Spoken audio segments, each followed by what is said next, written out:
Men ko'p odamlar orasida edim, lekin baribir yolg'iz edim. Chunki insoniyat tez gapiradi, lekin sekin o'ylaydi. Men kelajagini ko'rdim, ammo hozirgi zamon bunga tayyor emas edi.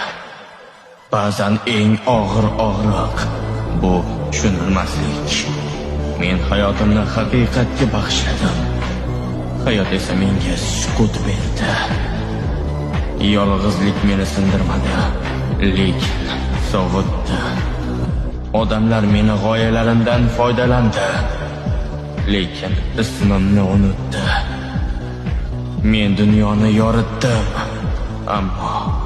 ammo o'zim qorong'ulikda qoldim. Buyuk fikrlar ko'pincha noto'g'ri vaqtda tug'iladi. Shuning uchun ham meni eslashdi, lekin juda kech.